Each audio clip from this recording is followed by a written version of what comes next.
Want awesome products? Want customization? Give Positive Perception a shout. Towels, beanies, snoods and more? Anything's possible. Everything's custom. Stand out, be different, get yours.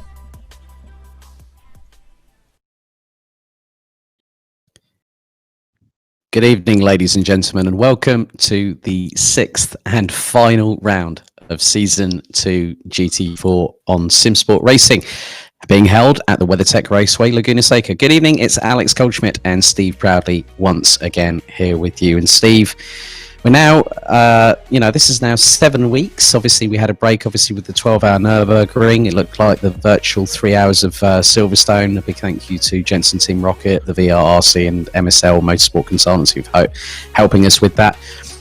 But nothing's decided quite yet this evening. The titles are up for grabs, and it's looking like it's going to be a rather interesting race here in California, wouldn't you agree? Yeah, absolutely. Laguna Seca is an awesome track. It's a very unpredictable track. It's a track that invites mistakes, and the drivers who push that little bit too hard can soon find that they're over the limits, as it were, and into the kitty litter. So the drivers' championship is still to decide. The team championship is still to decide. So everything's on the table and everything's out there to win this evening. So I expect to see some hard-fought and close battles tonight. Well, don't forget, if you want to be part of the community, head to simsport-racing.com. Sorry, I had a bit of a Freudian slip there. It must be a sign of old age coming in there from my side of things here. But Steve, we've got an interesting development for this final round, haven't we? We have indeed, and the development I'm going to talk about very briefly, just so he can get back to his car, is we have a sponsor for the final round, and that is a gentleman called Mark Radenbury, who is a member of the Simsport community and has been for quite a while now, and he's chosen to sponsor the final round with his company Positive Perception. So if I can just introduce Mark. Good evening, Mark. Good evening, one and all. Thanks for having me. No, pleasure, buddy, and thank you for putting your faith in Simsport and sponsoring the stream this evening. It's very much appreciated. If you want to just, tell us a little bit about your company. Obviously, we've just seen the little video there, but if you can, enlighten us a little bit more to what you do and what you can supply. So, yeah, my company is Positive Perception. It's my own business. I actually have two, technically. Positive Perception as a whole is a social media and web management company catering for small businesses all over Gloucestershire, mainly Monmouthshire, the local areas where I am. My side branch to that is PosPer Products, where I create custom, bespoke, handmade, hand-stitched, awesome little products. Everything is possible. Everything's custom. Great stuff. So it sounds like it keeps you very busy. Just a tad. Just Good. a tad. Good. And where can everybody find you? Internet, Facebook, usual sort of things? So they can find Positive Perception all over Facebook. You can find PosPer Products all over Facebook, as any good social media company should be. And on the website, positiveperception.co.uk. And special offer for anyone listening, 15% off if you send me the code SIMSPORT75. Brilliant stuff, Mark. And just to add to the sponsorship this evening, I know that our website, we will have a link to your website on our website as well as part of the sponsorship deal. So, Mark, what are you expecting from the race, just very quickly before you go jump back in the cockpit of your car? It's wet. It's going to be horrendous. I'm just hoping for a clean turn one.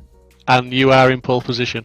Is that right? Thanks for that. Yes, I am. Yep, absolutely, mate. Right, well, you go jump back in that car, buddy, and have a good one. The best of luck.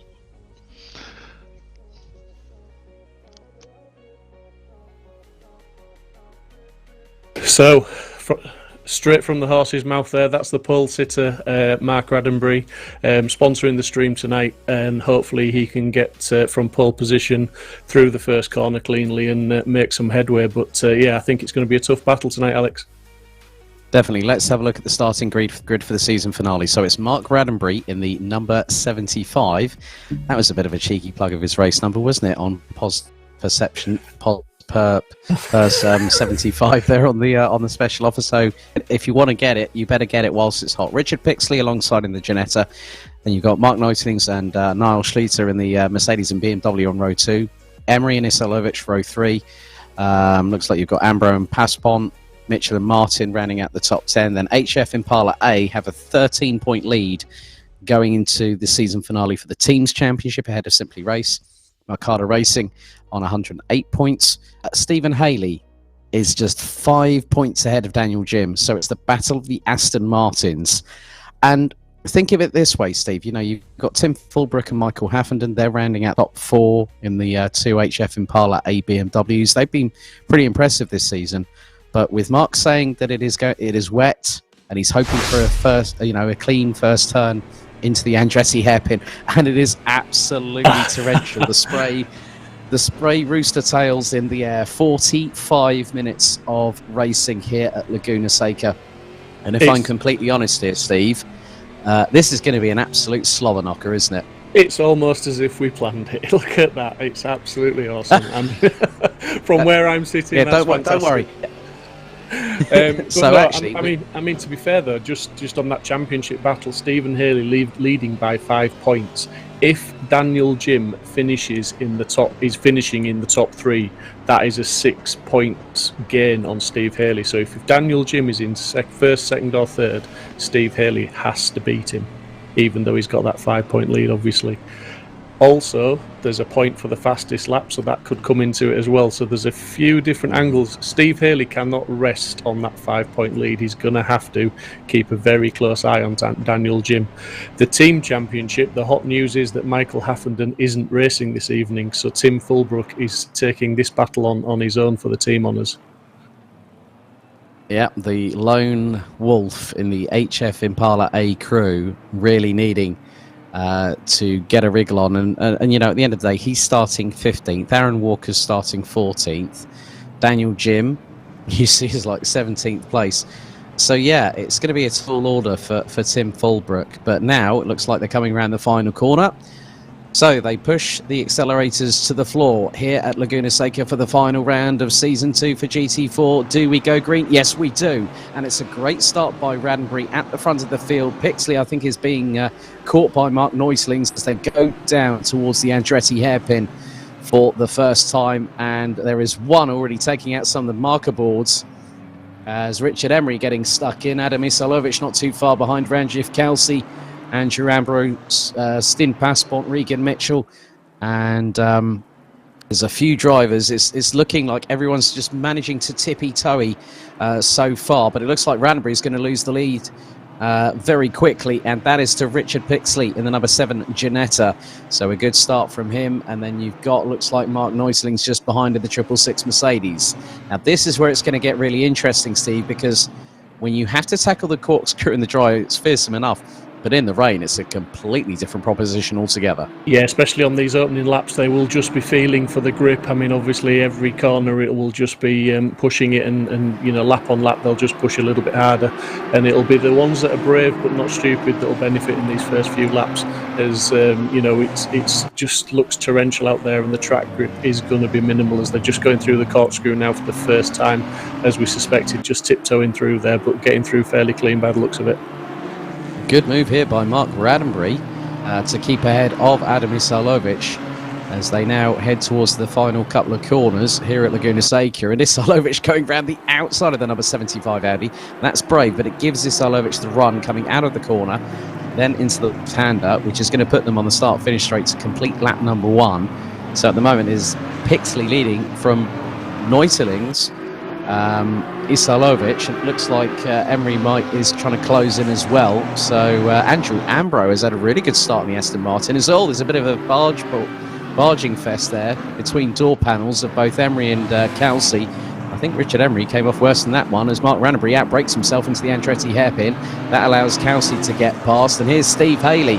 Oh, Radenbury off the track, and everyone's just slingshotting past the number 75.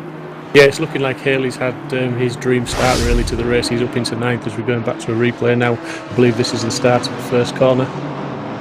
Yeah, I think Tim Fulbrook's actually a little bit further down the order. He's actually down in 14th at the moment. This is 2x2, hurrah. And he gets a tag from behind, and that was from Steve Haley. Aaron Walker had a bit of a tank slapper, and that's the brightest Mercedes I think we have on the grid. Can't remember the name of that particular driver. It escapes me. But yeah, I mean, Tim Fulbrook, he's managed to start clawing back. But Steve Haley already looking to surge towards the front of the field. And yeah, Kieran Vidago said he was just joking. I'm sure, Kieran, you need to get your backside back in for season 3 if that ever happens. But Andrew Ambro now fending off Steve Haley in the same machinery. So Andrew Ambro, we haven't really talked much about him so far this season, number 31. But to fend off Steve Haley in the initial sort of few moments. Now, you remember Charlie Crossland? He's back and he's now up to 9th. There's now, tag from behind. Charlie Crossland tags Andrew Ambro, spins the 31 out of the final corner, and he's got to wait until everyone gets past. And Aaron Walker, I think, has just gone through in 18th position. So yeah, real shame there for Andrew Ambro. The hot news, Alex, is at the moment it's showing that Daniel Jim is in the pits as well, so it's looking like he's decided to retire the car after lap 1. Not quite sure what happened to him, didn't see anything too untoward. He was a couple of cars back from Haley in the first lap, but he's now parked in the pits in last place. I think I did see him go off the circuit actually through, I think it was turn 3. I don't know if we might be able to get a replay of that, but I definitely did saw him go off the circuit. So that's a real... and Daniel's just put on the YouTube chat, he said, I have seen very, very ugly things. That sounds ominous, I'm afraid. Yeah, I mean, obviously the wet track, the spray, everything, and it's obviously coming to dark. The server time was 8 p.m. for the start. We're looking at 8:30 now, so it's going to get darker and darker. It's going to get difficult. But yeah, it'd be nice to see a replay if there is possibly one to see. But onwards and upwards as Pixley's out in the lead with Knightlings in second, Isilovic in third, Muller fourth, Kelsey fifth, Haley now in sixth, Richard Emery looking at now in seventh, and Charlie Crossland trying to go around the outside of him. And I say trying, it looks like he's managed it, to be honest. That's an awesome move. Yeah, he's got the inside run for the next corner, and up the inside goes the Team Fordzilla driver in the KTM Crossbow, the number 67. Remember his performance at Mount Panorama, 23rd to 3rd, so we know the capability of this driver. So it's going to be rather interesting what will happen over the next few moments or so. But Stephen Haley at the moment, Steve, has set the fastest lap of the race, 1 minute 36.333, and he's trying to close on, I believe that's Yannick Möller just up in front, is that correct? I believe so. I'm having a technical difficulty at the minute. I seem to have lost the stream, but I'm watching. I've got the timing screens. But yeah, Steve putting the fastest lap on his last lap, and it was over a full second faster than Muller, who was in front of him. Yeah. So at the moment, okay. So Pixley, Pixley looking to keep ahead at the minute in the number 7 Ginetta, and he's just under 7.5 tenths ahead of Mark Neuslings, who is actually closing. Mark Neuslings was nearly 2 tenths of a second quicker on that last lap there. So 1:37.8 from Mark Neuslings, so 1:38.0 from Richard Pixley. So the gap is getting closer. So Mark Neuslings looking to get an opportunity to close in possibly for what could be a race victory on the cards. So here's a replay. Now there is Daniel Jim. Yeah, so Daniel Jim, he gets past Mark Radenbury, and goes between one of the other cars, and he just absolutely banzai. Now that was a bit of an outbrake manoeuvre, if I'm honest here, Steve. Just from my personal opinion, I think he just locked up on the brakes. It just skidded along, and then all of a sudden it's careered into Aaron. Yeah, absolutely. I mean, obviously we can only say from our opinion on this one, and yeah, from my opinion, I don't think anybody else did anything wrong there. I think the conditions possibly caught Daniel Jim out, and he was somewhere where he possibly shouldn't have been. But yeah, the stewards will take a look at it if there's a complaint, and you know, it's just a real shame that the championship's been decided in that way. However, we still have 37 minutes and 54 seconds of this race, which will go into the night. So let's have a look at this replay here. Now, this is on board with Daniel Jim again. So we've got a driver's eye view. I think he's just tried to send it up the inside. Aaron Walker was actually turning in, and he was actually fractionally further ahead than Daniel Jim there, because that gap was rather closing pretty quickly there, Steve. Yeah, he wasn't even alongside Aaron Walker when Aaron Walker was turning in. He was overtaking the car behind Aaron, but obviously couldn't get it slowed up fast enough. But again, it's all down to our opinion at the moment, and the stewards will look at it at slower speeds and many angles. But yeah, like I say, a real shame. But look at the light now is really going. The headlights are blazing. The rain's not easing up. Looking at Tim Fulbrook down in 12th, unfortunately, that's not enough for him to do enough for the team battle at the moment. It's looking very much like a Simply Race victory for the teams and the victory for the Simply Race driver of Steve Haley in the driver's standings. Obviously a long way to go, but his rival is out of the race now, so he just needs to keep it clean and pass the checkered flag.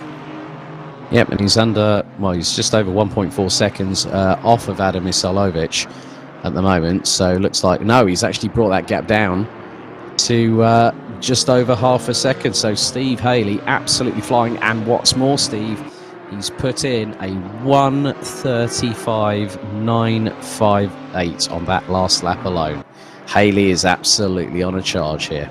Yeah, absolutely. And I remember my foray out into the in season 1 at Laguna when it was raining, and it was Steve Haley that was the man on the move in the wet conditions in that race in the Aston Martin as well. So he certainly knows the track in the wet conditions, and he's certainly putting that to good use, as we're seeing. This is Neutlings and is it Muller?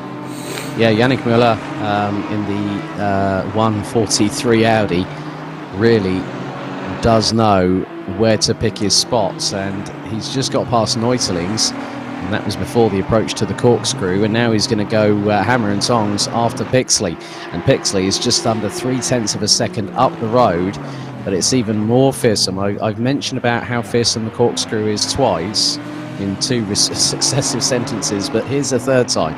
Try doing it in the dark of night, and the headlights are the only thing that are guiding you. Headlights, and it's all too easily sometimes as well in the darkness to follow the tail lights of the car in front, even if he's not on the right line. So you've got that to contend with as well. But just look at the visibility now. It's very poor when you're right up behind the car, as Kelty is behind Isalovic, and it's a challenge for these lads to keep it clean and to keep it close and fair. And that we've seen a little bit of contact already this evening, but it's the conditions that don't help.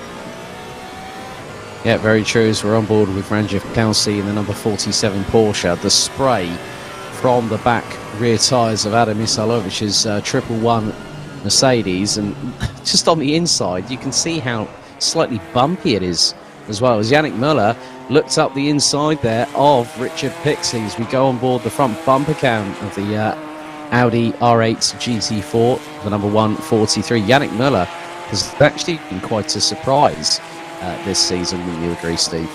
Yeah, he's reasonably new to the group, and he's certainly finding his feet, and he knows how to drive that Audi. He's a second and a half faster than Pixley on his best lap. That's the difference between these guys. But catching and passing is 2 different things. Richard Pixley's no slouch. He's in the Ginetta, he's pushing, look at that, right off the edge of the track there, using every single inch and a little bit more.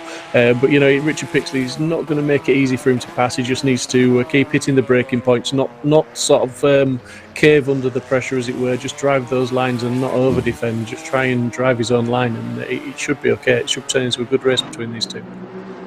Yeah, I think Kieran Vidago, Richard Pixley actually heard you there, because he just said the YouTube chat, make that Ginetta as wide as possible, and that's what he's doing. Is now Steve Haley closing in on Charlie Crossland in the KTM Crossbow, the sole KTM Crossbow in the 67. As a little bit of a mistake there from Crossland, and that's going to allow Haley to go side by side down the straightaway. This is for actual 4th position. Haley gets a nose ahead just in front of the line by 25 thousandths of a second, as Pixley gets the gap between himself and Muller, as Crossland trying to banzai around the outside in the KTM.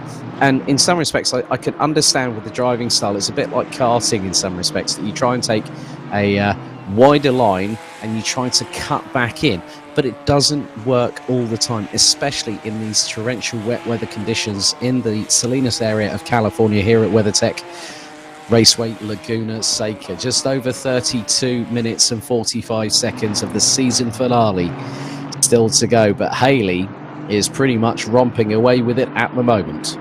Yeah, Yeah, I mean, Crossland's got back past him, but, Haley doesn't need to get involved in that battle. He just needs to pass the checkered flag. He's got the points lead he needs. He just needs to pass the flag, and it's his. So to get tangled up in a battle with Crossland would probably be the wrong thing to do. And that KTM is absolutely hot on the brakes. It's really good in the braking zone, as when we saw Charlie try to send it round the outside. And Charlie has got a very aggressive driving style, so it's probably best that Steve just lets him go and just, consolidates where he is in 5th place. That's enough for him. Yeah, I think I've just seen one of the Audis. That wasn't Richard Emery. It might have been Mark Radenbury that went sort of shortcutting, I think, just coming off of the corkscrew as we go on board with the number 69 Mercedes of Reagan Mitchell, closing in on Richard Emery in the 115 Audi R8 GT4. They're going to come through the final corner. Not easy when you're trying to put down the power, and especially when turn 11 here, Steve, is the slowest part on the circuit pretty much. Yeah, there's not a lot of traction out there as well when you're coming out the slow corners, and it's looking like Muller's now got into the lead, obviously past Pixley, and is to half a second to the good now, as we're seeing Haley as coming under attack from Isilovic. Or is that Neutlings that he's trying to pass? Sorry, it's just really bad visibility. No, it's no. It looks like he's got past Neutlings. Neutlings is behind, and then it's Isilovic. So, yes, carrying on. Steve Haley nearly dropped it just then. He was so lucky. He got away with that one. I think he's like the cat with 9 lives at the moment here at Laguna Seca, as now the server time reads 9:05 local time on the server, as Richard Emery has been passed by Reagan Mitchell for P7, and just behind Ranjith Kelsey in the 47 Porsche. Yeah, we've seen Ranjith have some good performances this season in the Porsche. It's a little bit hit and miss. Some tracks he likes, some he doesn't, and he does well at the ones obviously he likes. So he's not doing bad tonight. But Reagan Mitchell is certainly somebody who comes alive, and he's a good driver. Started off fairly well down the grid, and he's just making steady progress now and up into 7th place. So he's looking good for a solid finish this evening. Well, in the meantime, looks like Yannick Müller has got the lead of the race, and he's opened up a gap of 1.9 seconds over Richard Pixley. And good to see Cameron Fife getting involved on the chat, saying, I'd love Pixley to get this done. Not the best car on the grid, leading the pack. Awesome job. Well, we are fast approaching the first third of this 45-minute race, and Charlie Crossland now has set the fastest lap of anybody, 1 minute 35.811. And round a circuit like this, that is Pixley. He's going to slingshot past. Pixley runs a little bit wide. Crossland to the outside, Pixley back up the inside, but Crossland keeping it pinned, and I think he's got the job done. He has. That's a brilliant move there from Charlie Crossland. Really, really stand out in these dark, inclemental conditions. Well, actually, I'll say torrential wet weather here at Laguna Seca. That's a brilliant move there from Charlie Crossland. Yeah, absolutely awesome. Sorry, Charlie Crossland. Yes, I did say. I keep on getting confused sometimes when Charlie Crossland and Chris Crossman are on the same grid. So, Chris, my apologies there, buddy. Yeah, we've got Chris Crossman in the chat tonight. So, hi, Chris. I hope you're good, man. And we've got Charlie Crossland doing it on the track in the KTM. He's pushing hard, and he's up to second, 2.8 seconds off Muller in the lead. So, it'll be interesting to see if he can get that KTM up to Muller. He is lapping faster, albeit only by a couple of tenths. So, it's going to take him a few laps to catch, barring any mistakes. But just going back to people like Reagan Mitchell in 7th, because his rival in the championship is Angus Martin, who's down in 20th. If Reagan finishes where he is now, he's going to go up a position in the championship, which means he will go up to 5th in the championship. So, good solid finish from him and a good championship position. Yep, as we now go on board with Steve Haley, who has Richard Pixley in the crosshairs here at Laguna Seca. They're going to make their way down towards the Andretti hairpin. Haley, I think, just sort of using discretion as the better part of valour here, but Pixley runs a little bit wide. Haley takes as much curve as is humanly possible without exceeding track limits there. But Pixley still on the inside for the very next right-hander. Great duel between these two. I mean, Pixley I've really been impressed with, but Haley trying to get the inside run for the next corner with the Aston Martin. Get it? Not quite, because Pixley was over a car length ahead. Now, this is where the Aston Martin strength really comes in, the power of the V8 engine, but Pixley still to the inside for the left-hander. This is absolutely fantastic dueling here as we're going to start the ascent up the hill under the VP Racing Fuels bridge, and then it'll be the next left-hander which will take you onto the Ray House straight. And what a job there by Richard Pixley, again going ultra defensive in the Ginetta. Yeah, he's driving really well. He's putting it where he needs to, and he's not giving up. You know, Steve keeps showing the nose on the inside and forcing Pixley to take maybe a slightly wider line sometimes in the corners. But Pixley's not, he's not giving in. He's not succumbing to the pressure, and he's driving the line he really wants to, and he's getting the drive out of the corners more importantly as well, and he's keeping that Aston Martin behind him. So he's doing an awesome job in the conditions. He's just running wide there. He's really trying. He's going to probably.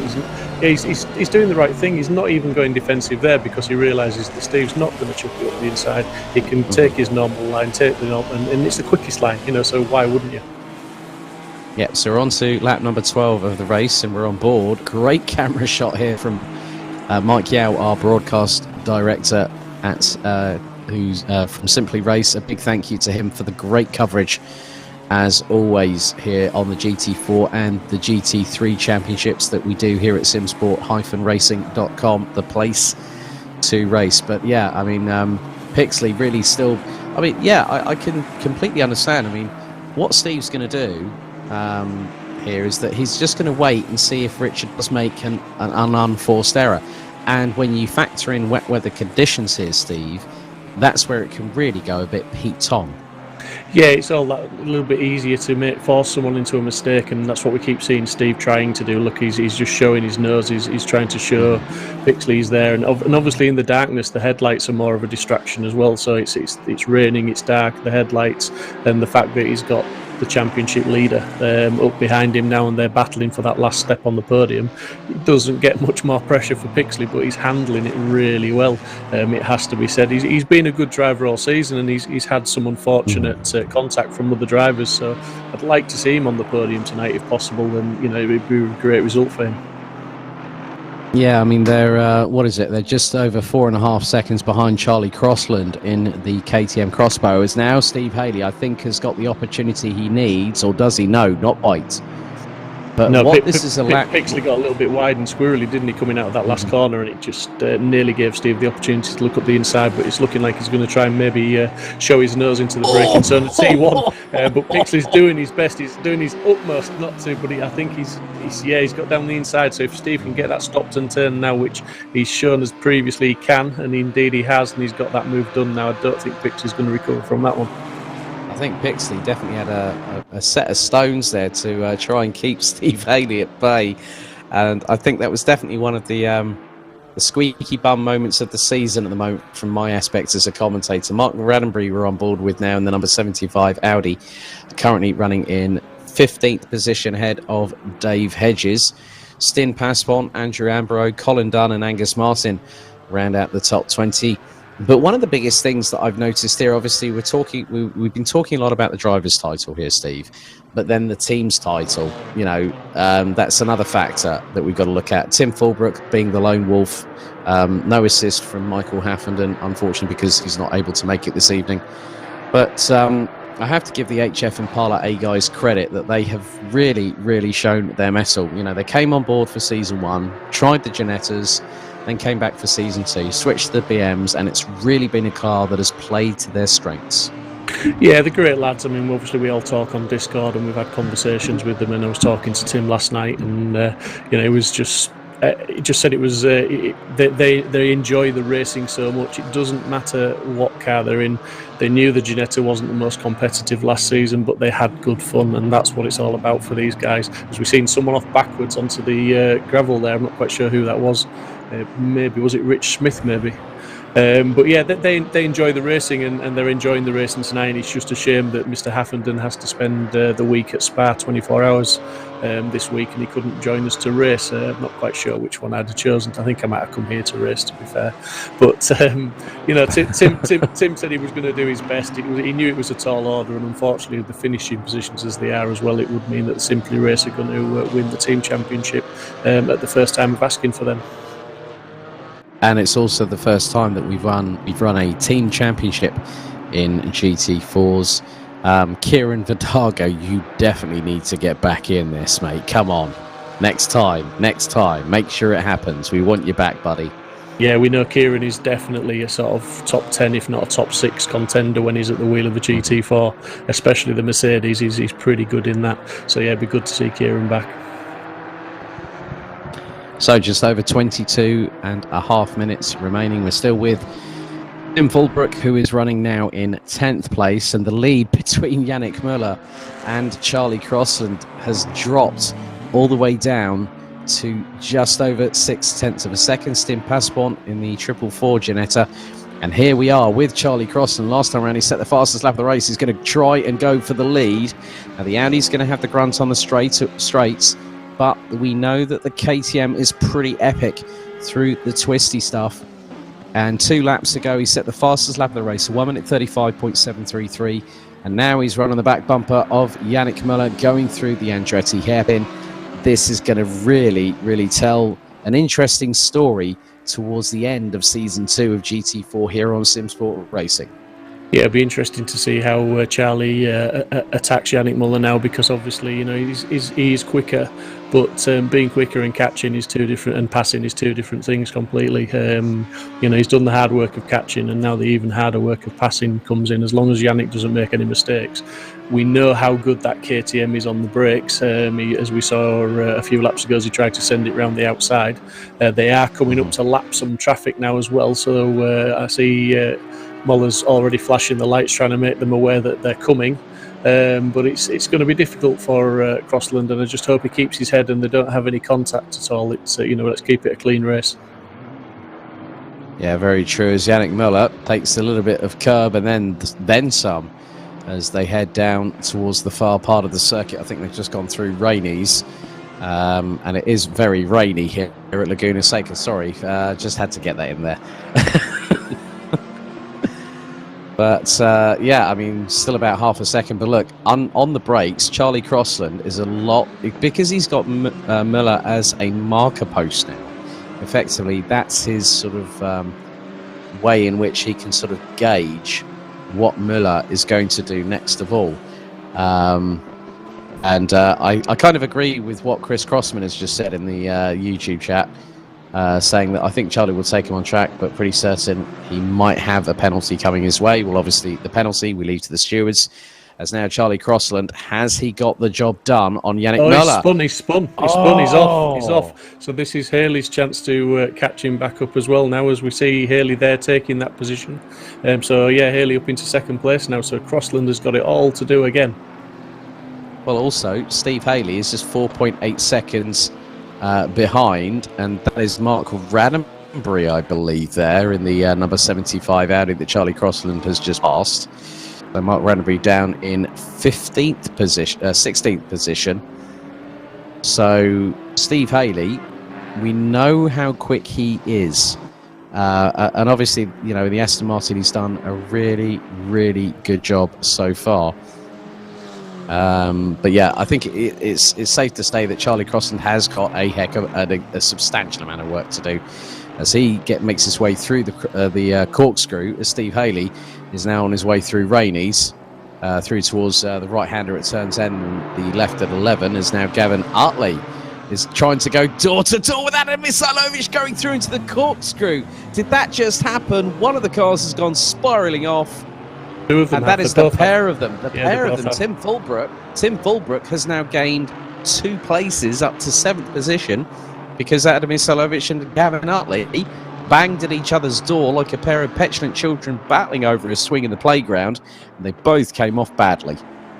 Yeah, absolutely. But attention back to the front, and Steve Haley's now only 3.5 seconds off Müller, and he is lapping over half a second a lap faster, 0.6 on the last lap. So he's closing the gap. I mean, like, as I keep saying, he doesn't need to, but Steve's a racer. He's got his head down. He's putting the laps in.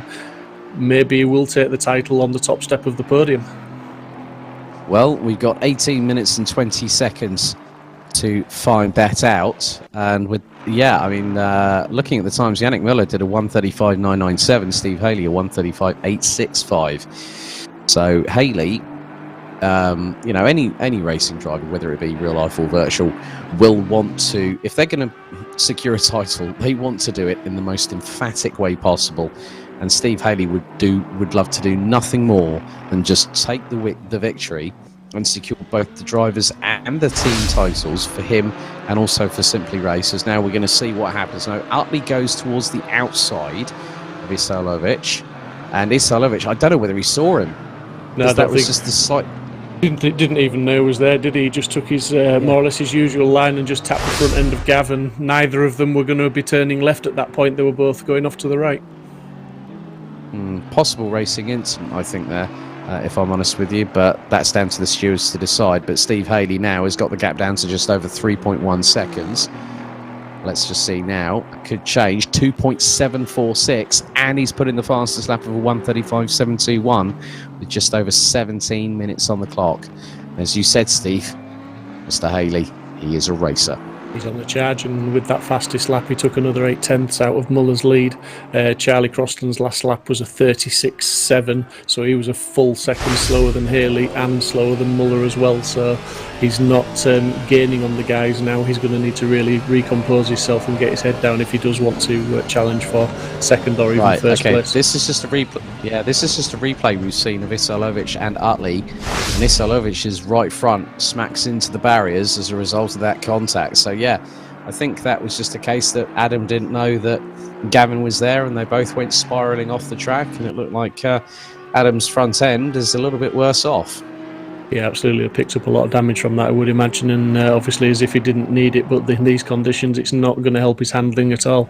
Obviously it's very, very treacherous out there, and very, very difficult this evening, as we see that the gap now for Haley and Muller, it's absolutely visible. Haley will be seeing the tail end of Muller through the corners, so that will inspire him on and just sort of drag him on to go that little bit faster in the Aston.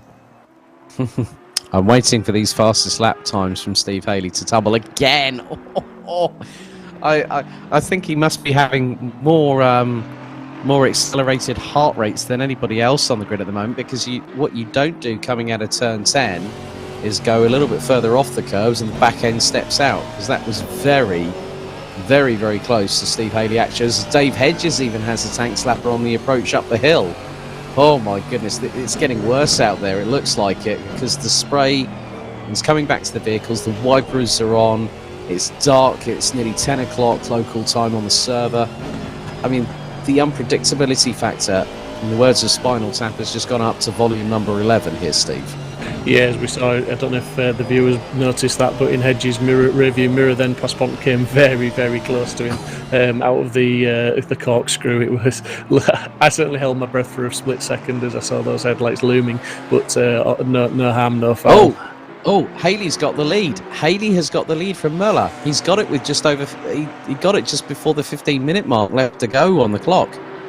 Yeah, hopefully we'll get a replay of that, because that must have been a Muller mistake, because on the last lap Haley only gained 1/10, so he's still over a second behind. So Muller must have made a mistake for him to have got that position off him. Yeah, possibly on the previous lap. It can happen that you have an absolute howler one lap and you manage to get yourself recentered and recalibrated, so to speak, to get back out on the track. But now that Haley has got a lead of over 8.8 tenths of a second ahead of Muller, Charlie Croston is 14.6 seconds adrift of Muller in third place, ahead of Reagan Mitchell. Richard Pixley still hanging on for fifth. Richard Emery in sixth, ahead of Tim Fulbrook now, who's up to seventh. Aaron Walker in eighth. Right, here we go. Now this is Muller in the 143. He's braking. This is into the Andretti hairpin, and he just straight lines. There is absolutely no traction out there, and Muller straight lines, and that is what gave Steve Haley the opportunity to move forward. Yeah, absolutely, but it wasn't all done and dusted, was it? Muller, he just saw better of it there and backed off a little bit. But he sort of almost raced Steve for it. He nearly got rejoined in front of him, but not quite. But fair play to Steve. Now championship leader, is in the lead of the final race of the season as well. So he just needs to keep it there now, keep it clean, and he's going to win in style, as we see in Fulbrook just struggling to get the car turned in there as well. It's this rain is still coming down, and it's looking like the track grip is getting less and less as the race goes on. Well, Dave Hedges is in the pits. Aaron Walker is now trying to close. I think that is on Richard Pixley, I believe. Aaron Walker is actually that is Richard Emery. Now the thing is that I thought I saw Aaron Walker's showing up in. Walker's what was 7th position. He's in 8th place, closing up on Fulbrook at the moment, I believe. We'll just see him coming into the shot, 1.5 seconds behind Fulbrook, so he's looking to put the pressure on Tim. And it's Richard Emery's having a great race, putting the pressure on Pixley. Like I said earlier, I'd love to see Pixley have a great finish tonight, but it seems like he's losing a bit of pace now to these guys, and he's falling down the field slowly but surely.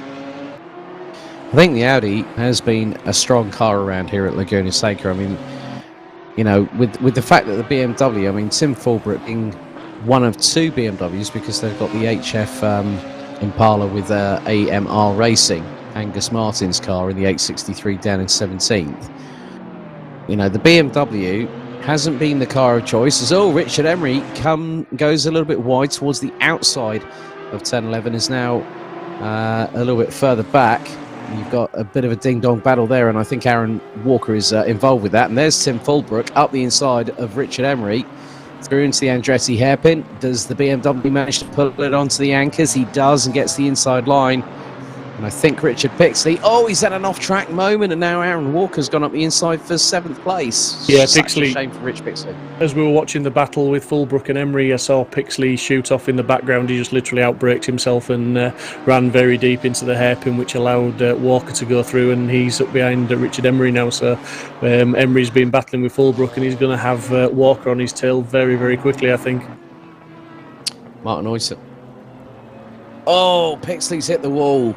The evening has gone from bad to worse, and that's put him into the pits. And I think, with just over 11 minutes remaining there, Steve, Richard Pixley's night is well and truly over, and he can get out of the car, out of the sim, and probably have a cold shower. I mean, he's been wrestling with that car all the way through the evening. With 11 minutes to go, he was still on the verge of a top 10 finish.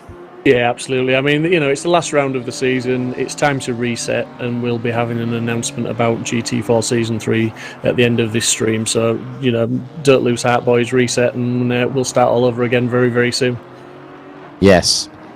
So, you know, at the end of the day, it's just more... Now, let's have a look. We've got a replay here. Now, here is Pixley. Goes in, turns in. The car runs wide. The back end now... That's a big hit. Front end nails the barriers on the right-hand side. I'm not at all surprised with that, to be fair. He was just chasing the Aaron Walker in the Aston there, wasn't he? And he just pushed that little Ginetta just that little bit too hard, and once he dropped those wheels into the gravel, there was literally only one outcome from that manoeuvre. But yeah, really unlucky, and like you say, Pixley deserved a good finish tonight, but it was not to be, unfortunately. As we see in Emery now, he hasn't let Fulbrook get too far ahead. He's a second up the road, but Walker's only 1.1 behind him now and closing as well. So yeah, he's going to be the meat in the sandwich very, very soon, is Richard Emery. Yeah, so, and he's been closed in on by Aaron Walker. Fulbrook just up ahead by about a second in the BMW. So at the moment, running order with just under 9.5 minutes remaining, it is Stephen Haley from Yannick Müller and Charlie Crossland running at the top 3. Reagan Mitchell, Tim Fulbrook, Richard Emery, Aaron Walker, Rich Smith, Gavin Utley, Adam Isolovic, Ollie Gill, Stim Passport, Ranjay Fauci, Mark Radenbury, Andrew Ambro, Angus Martin.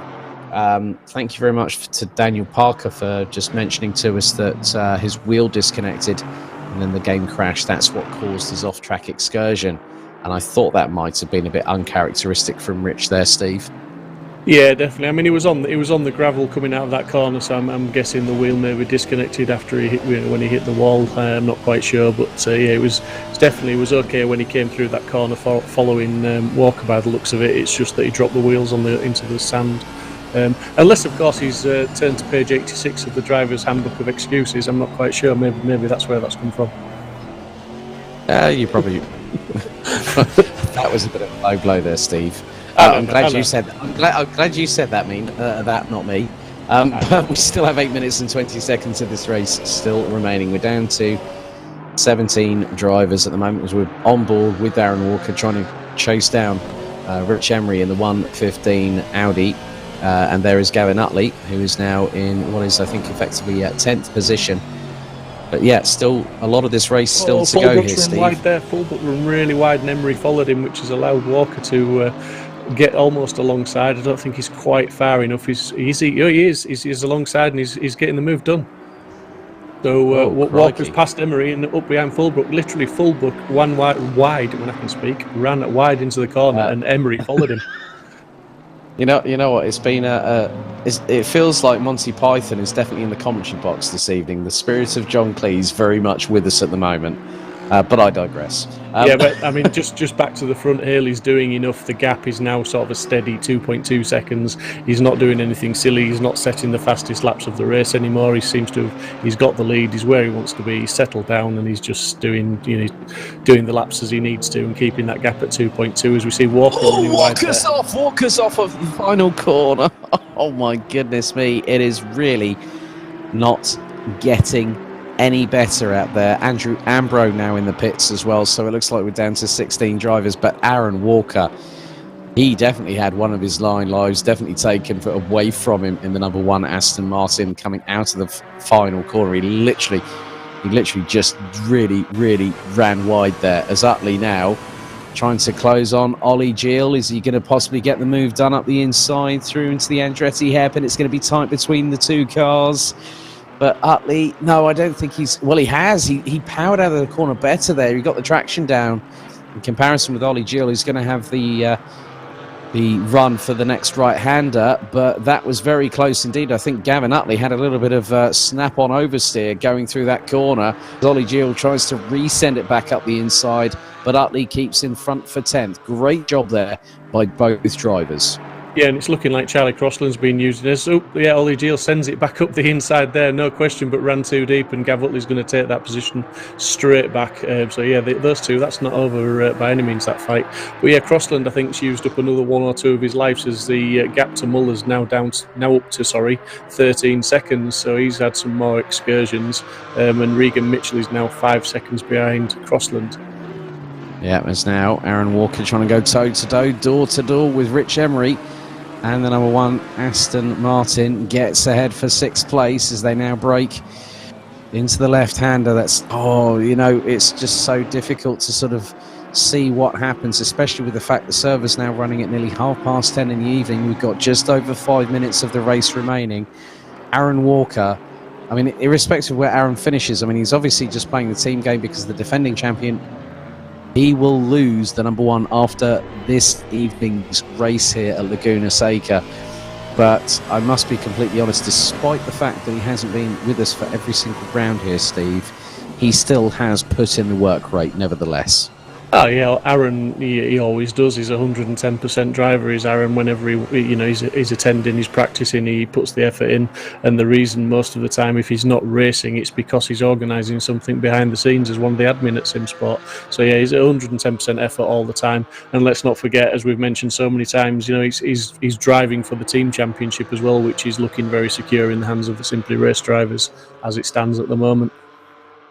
Indeed it does. Just under 4.5 minutes remaining, and you can see Rich Emery on the top left-hand corner of your screen in the 115 Audi. Then we're on board with the number 38 Ollie Gill, 11th at the minute, just behind Gavin Utley, and the spray is getting even worse than what it was when we started the race just over 41 minutes ago. Nearly 41 minutes ago. Even I can't get my false teeth in properly at the moment, Steve, so we're both having trouble. It's just such a captivating race so far, as we've got just under 4 minutes to go. Ollie Gill still trying to close on Gavin Utley, and the pair are separated by just 7/10 as they're about to go through the right-hander at turn 10 or the left-hander at turn 11, which puts them onto the start-finish straight as Steve Haley is now on his 26th lap and is 1.635 seconds ahead of the 143 Audi of Yannick Müller. And now Reagan Mitchell is now in the top 3 here at Laguna Seca. So Charlie Crossland, I fear, Steve, has had a bit of a moment. Yeah, I think Charlie's he's one of those drivers that whenever he's on track, he's always pushing 110%. So in these conditions, you've got to sort of know sometimes how to dial it back a little bit. That's not me being critical of Charlie. He just gives it everything and drives flat out, which, in the dry races, we've seen some absolutely astounding performances and some amazing lap times from Charlie. But like I say, in these conditions, maybe you just sometimes need to know how to wind it back a little bit just to keep it under a little bit more control. And that looks like it's cost Charlie a podium this evening. Yeah, I think if Aaron Walker actually carried on typing and driving, I think he'll be very lucky if he keeps sixth place at the moment, because he's 1.1. I think someone's doing that for him. I was going to say, I'll just say good evening, Amy. Hope you're okay. Yeah, no multitasking for Aaron, I'm afraid, there. And James Ferguson goes, oh, brilliant one from Amy. Hi, everyone. Yeah, busted. Hi, everyone. I'm just the supportive ball and chain. Yeah, and Aaron comes as a team with Amy. So, yeah, great to have them both on board. She does a lot of PR for us on YouTube. Indeed. I think it's quite funny, though, that James Ferguson went, no texting and driving, kids. Kieran Vidago, before Amy got busted once again by you, Steve, said, concentrate on the road, you madman. Well, he's got 2 minutes of concentration, and it's going to be intense concentration as Rich Smith. Yeah, trying to go around the outside of Emery there into turn one. That wasn't quite going to work, but it's certainly making Emery aware that he's there and putting the pressure on Emery to maybe try and put a bit more pressure on Walker. And also the fact that Rich Smith has got that bag full of confidence, having actually won a race. I think it was race 4 of season 2, if memory serves me correctly. He was not expecting that at all. Rich is one of our stalwarts. He's the only one that races in the GT3s in a Lexus RCF, which is a car you don't really see in the current sort of GT3 encyclopedia that you'll normally have as the 24 Hours of Spa gets underway at the iconic 7-kilometre circuit this weekend as we go on board with Steve Haley. He's got, now this I think is going to be the 28th and final lap, because we've only just got over 60 seconds to go, and this is how you crown yourself as a champion, by doing it in the best way possible, even though he's having to wrestle like goodness knows what behind that steering wheel. Now going into the right-hander at turn 3, it's not easy in these conditions, but Steve Haley's mastery of this has really, really kept him at the front of the field, but also kept him on towards victory here. Yeah, and absolutely, what Steve's done this evening in this race is an absolute lesson to anyone who's, watching and learning, as it were, for the driving. He was putting in 35s and low 36s consistently. He hit the front and got a couple of seconds in the front, and his lap times dropped to sort of 36.7s, as see him run a little bit wide there. Down towards the 37s, and he just kept putting those laps in, and we've seen Muller now has dropped back. His last lap was a 38 because he's been making mistakes trying to close that gap. So Steve's just done what he's needed to do every lap. He's not pushing too hard, although he's putting a bit of opposite lock on there coming out of the corkscrew. So he's just showing us that the conditions are bad and it is still fighting it, but he's just a measured performance as ever from Steve Haley, and a thoroughly deserved championship win.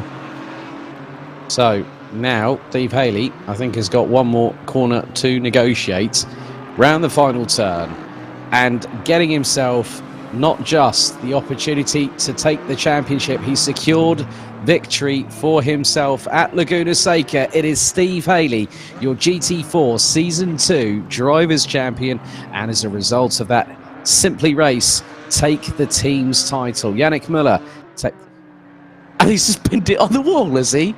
That's not how he's absolutely pinned it before after the line. Steve Haley, you madman, what are you doing? It's been a little bit over exuberant maybe in his celebrations there, but yeah, who can knock the man? He'd pass the checkered flag, that'll do for him. It's a win. Well done, Steve, well deserved, and it's I'm sure he'll defend Season 3 very hard.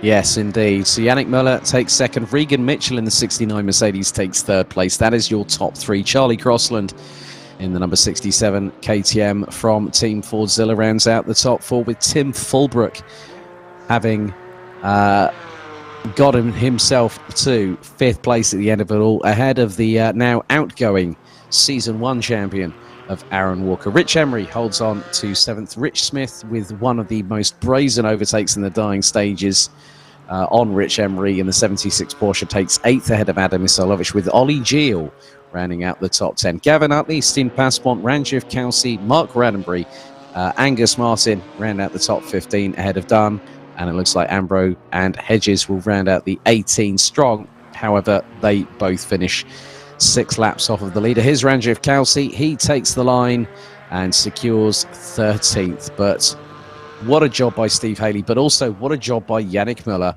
and Reagan Mitchell. That is your top 3. And Mr. Proudly, season 2 done and dusted. 6 weeks, 6 races, 7 weeks, 6 different circuits. That was an absolute cracker, wasn't it? And well deserved. Steve Haley and Simply Race team are season 2 champions. But this is the announcement you've been waiting for. Assetto Corsa Competizione GT4 season 3 starts November 4th at Autodromo Nazionale di Monza, and then a week later on the 11th of November we head to Suzuka.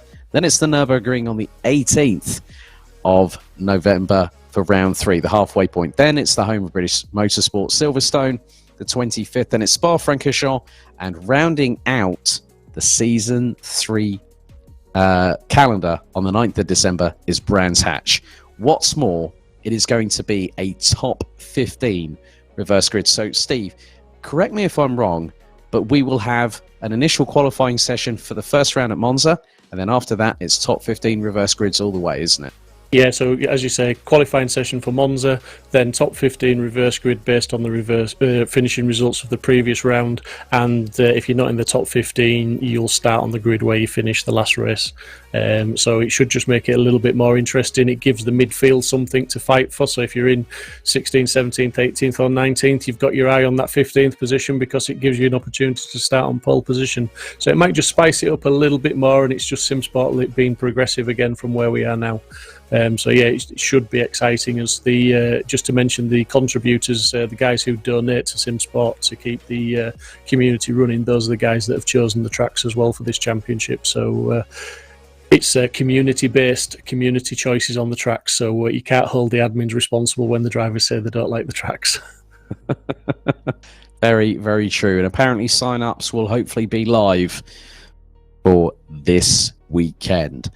So without further ado, I'm now going to head down to the interview booth because it looks like I've got some people to speak to. I'll be back with you in just a moment so we can close things off, as always, Steve. No problem. I think I'm going to come down there with you, I think.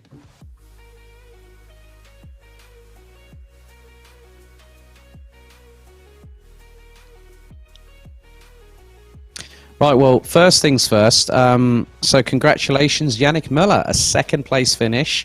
Despite having taken the lead, and I know that Steve got past you, Yannick, but still to get a second place at the end of the season must have been a good feeling here, despite the wet weather conditions, the darkness coming in rather rapidly. You must be pretty happy with that. Oh, yeah, I am. Race went quite okay, but didn't hold it together, so Steven could catch me, even though the pace was quite similar, but yeah. Yeah, so... I think at the end of the day, it's been a pleasure. I know you jumped on board sort of halfway through the season, probably, but the Audi's been pretty quick in GT4. Is that a car that suits your driving style? Not at all, actually. I pretty much rushed through the GT4 pack and to see which car is nice to drive in the season, and then went for the Audi since I'm an Audi fan. But yeah, didn't work out too well. Wasn't too happy with the car. Feels some weird in some situations, so if I had more time testing before the midway point where I got into the season, I would have taken something different, I guess. Well, hopefully, Yannick, we'll see you back for season 3. Sure. Brilliant. Well done. Congratulations tonight, and enjoy the rest of your evening. I will. You too.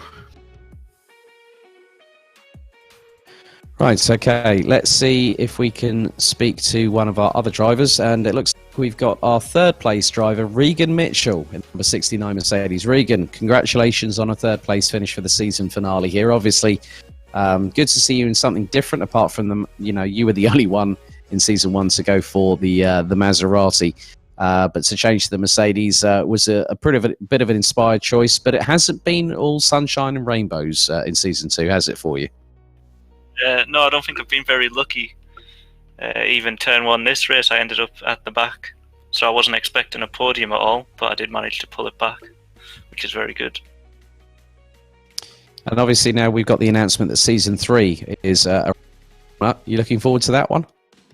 Yeah, I'm looking forward. There can only be one car choice, really, for that. Mm-hmm. It's going to have to be Maserati again. Oh! Shots fired across the bow there, Mr. Proudie, I believe. Yeah, fantastic. It'll be great to see Reagan back out in the Maserati, the only man brave enough yet to take on that challenge. And it has to be said, Reagan, in Season 1 you put on a good performance with it. So yeah, I'm looking forward to that. And to be fair, the tracks that are in Season 3 will maybe favour the Maserati a bit. I hope so. I haven't actually seen them yet. I was going to take it regardless. Yeah, we're looking at some very long-geared tracks, Monza, Suzuka, Silverstone, I think Spa's on there as well. I'm not quite sure now off the top of my head, but yeah, there's some very sort of fast tracks and not too tight and twisty stuff, which we know the Maserati can be a little bit of a handful, getting the power down out of the corners, can't it? Love it. Well, Regan, congratulations and well done this evening. Thank you. Right, okay, let's get him in here. Let's get the man himself, the man of the hour. Steve Haley, congratulations, GT4 Season 2 champion, and what's more, Simply Race take the team's title. Congratulations, buddy. What a drive, despite the weather was trying to throw a spanner in everyone's race this evening. Good evening, Alex. Yeah, to be fair, I really love wet weather. And I think it just throws another kind of something into the mix. But yeah, that's absolutely fantastic. I was trying to figure out. I've just been chatting to Tim there in the green room, trying to figure out where he was and where Aaron was, and see where that put us in the points for the team championship. So you've just answered that question. So I'm very, very happy. Absolutely. Yeah, I mean, Tim at the end of the day finished, I think, in 5th position, but you know, it wasn't easy out there. We started as the sun, it was very dark and grey. There was rain. It got worse as the night drew in, and obviously when you're having to battle around such an iconic circuit like this at Laguna Seca, you've got wet weather. The spray is absolutely coming like nobody's business, and you've just got to really keep it on the black stuff. And I did notice there were a couple of moments. I think you were coming out of turn 4, and the back end sort of stepped out. A little touch on the gravel, and I was just like thinking, please don't lose it. Please don't lose the back end of that car, Steve. You weren't the only one thinking that, to be fair. Yeah, it was a bit hairy. The circuit, wet weather in the daytime with the light is not too bad, but if you couple that with kind of night time, and then obviously you've got the spray coming off the back of the other cars, it can make visibility very, very, very difficult to see what's going on. The turn 4 was a bit of a bogey corner for me tonight. To be fair, I did it if I didn't kind of spin up on the curb, I actually went over onto the gravel, but luckily managed to keep it pointing in the right direction.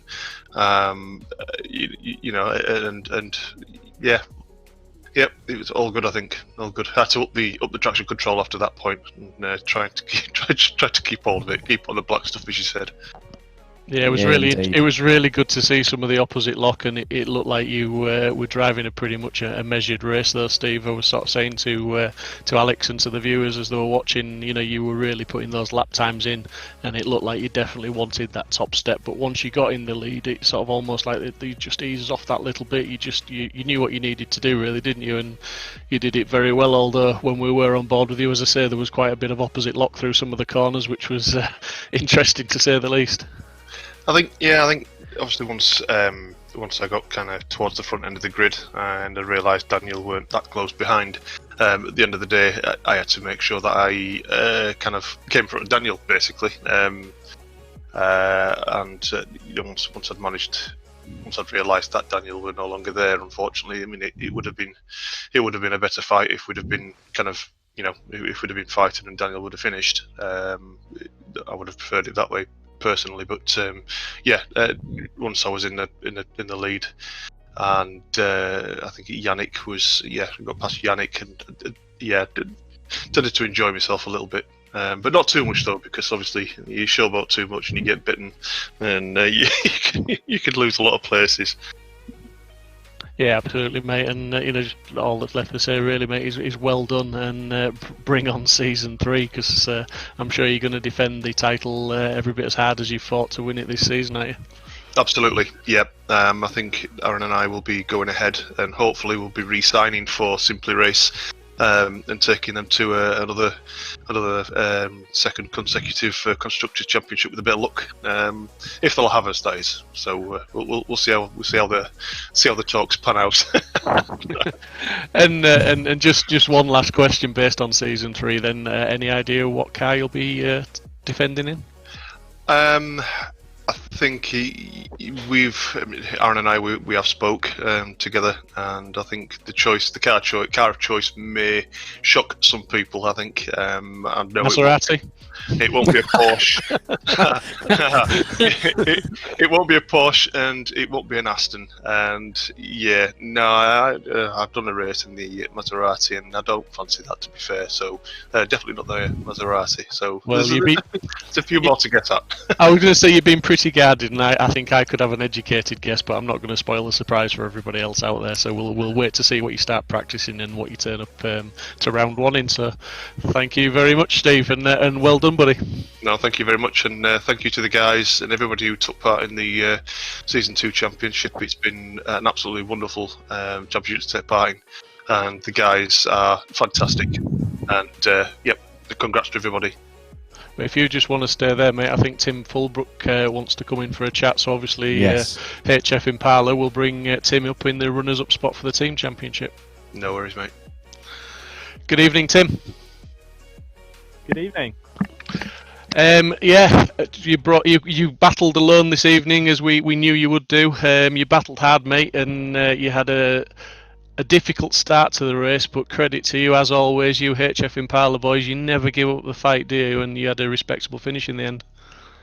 Yeah, thanks. I mean, first of all, congratulations to Stephen and to the Simply Race boys for what's been a really good season. I think 5th place is probably not enough to help the team's championships when Stephen's doing a fantastic job winning. So, it was really tough one. Had a difficult start. Obviously, turn 1 is an unknown in the dry anyway, let alone when it's pouring down with rain. But yeah, I got into 2-1 and was feeling okay, and just had that incident with Reagan in front. The right thing to do, obviously, is stop and let him go. So then it was just a challenge of how far up through the grid could I get, and to finish with P5, really, I'm pretty chuffed with that. Yeah, absolutely fantastic drive, and unfortunately for yourself, great performance from the team HF Impala this season, and to bring it home in second place in your first season in the BMWs, it's no mean feat, because the BMW isn't the car of choice for a lot of drivers. So to bring it home with some consistent results, and still be battling at the last round for their possible championship win in the teams, it says a lot about you guys. It's you deserve a lot of credit for that. Yeah, thank you. I mean, when we started the season, we set a goal, which was P2 in the teams, and we were like, that's a challenge, that's something we've really got to go out and achieve. That's not just going to come our way, and to get that and to tick that box and say we did that, I'm really pleased with. I know Mike's would have been gutted to miss this final race, but really pleased with how that turned out. And as always, it's been fantastic racing in this series. I mean, great job from everyone at Simsport to organise, which is such a fun and competitive championship. I've really enjoyed it. Yeah, that's great to hear, mate. And I mean, I asked Steve just before you came in the room, can you give us any clues as to what HF Impala will be driving next season? Obviously, we've just announced season 3 will be starting in 2 weeks' time, so what would you like to turn up on the grid in for that? Well, I can tell you one thing, it probably won't be the BMW, but we're going to be testing, I think, pretty much everything. I don't think anything's off the cards at the moment. I've heard a lot of people are trying as many cars as they can get their hands on, so no set decision yet, but I'm sure we'll we'll settle on something in the next week, or if not, we'll just panic choose something and hope we can stick with it. No, well, unless Alex has got anything to add, buddy, I just want to say well done to you, and over to Alex. Yeah, Tim, it's been a pleasure seeing you and Michael progress in season 2. Obviously, you guys running in the Genesis for the first season. It's a shame that Michael couldn't be here with us this evening, but what a performance by you both. So yeah, I mean, just hats off to you guys, and I'm really, really looking forward to you two bringing the fight to Simply Race next season for season 3, buddy. I can't wait. I bet you can't either. No, I'm really excited. Honestly, I speak on behalf of Mike when I say, we're really happy to be involved in this and to be taking part. And yeah, I mean, season 1 was a learning curve. We're still very new to ACC as a platform and as a sim, and we're still very fresh compared to some of the guys here. So every race we learn something. And also I'd like to give a shout out to Angus, our teammate, kind of our satellite HF Impala car. I mean, we wouldn't be here without him. He told us to get on board with this. So congrats to him for what's been a brilliant season for him as well. Definitely. I think in some respects for those, you said satellite team, so I'm going to use a current 2020 DTM reference. If Tim and Michael are the works team from Munich, then obviously Angus is like the ART version with Robert Kubica behind the wheel. In some respects, with Robert actually just getting his first ever maiden podium the recent round at Zolder. So congratulations to Kubica. From what I understand, was an absolutely crazy race. I haven't had a chance to catch up on DTM, but no, well done, Tim. Congratulations. I know you guys have hit your goal, but I want you guys back for season 3 and to really, really kick it up another gear, mate. I can't wait for it. Well done tonight. Me too. Thank you. Yeah, very excited for season 3, and watch out for Simply Race. Shots fired, sir. Shots fired. Bring it on. Bring it on. Yeah. Thank you very much, guys, and well done to you all. And thanks for driving and taking part and entertaining us for the whole season, guys. It wouldn't be what it is without you guys on the grid. So thank you very much. Cheers, fellas. Thank you very much. Thank you. Well, that is it. Firstly, we have to say a big thank you to Mark Radenbury and Positive Perception for sponsoring this 6th and final round of Season 2 GT4. Steve, it's been a blast, but, a couple of weeks away, we start Season 3. It's ever looking... There's so much more anticipation, and it's such a pleasure to be a part of this this community here at Simsport Racing. 2 seasons of GT4, season 3 for GT3 actually, before we forget. Season finale is this coming Sunday, 7 p.m, the 2-hour finale at the Castellet. And Archie Clifford Roberts and James Hartnell are entrenched in a battle that could go right up until the checkered flag, and that's going to be rather exciting. But Steve, it's been a pleasure seeing these GT4s in action once again for season 2, hasn't it? Yeah, they never fail to disappoint, do they? It's absolutely fantastic racing from the drivers, and it's a class. The GT4s, they just seem to promote close racing. Yes, there's contact. Yes, there's been a few offs, but I mean the conditions this evening were absolutely diabolical in the dark, in the wet.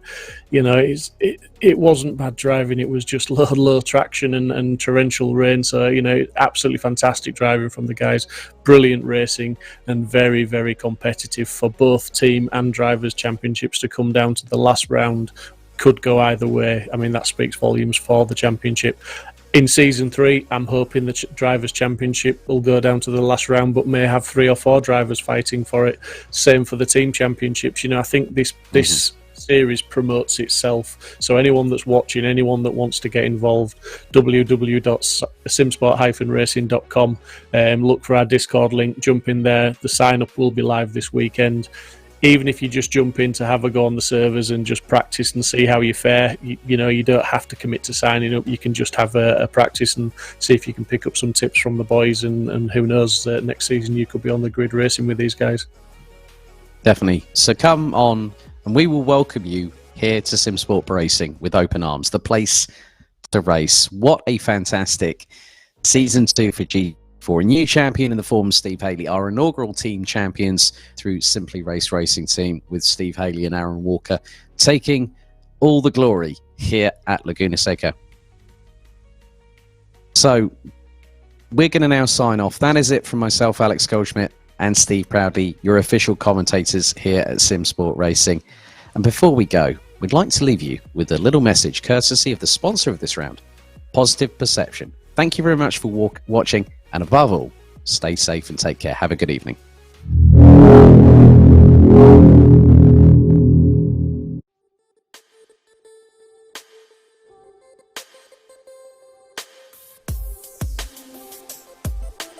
Want awesome products? Want customization? Give Positive Perception a shout.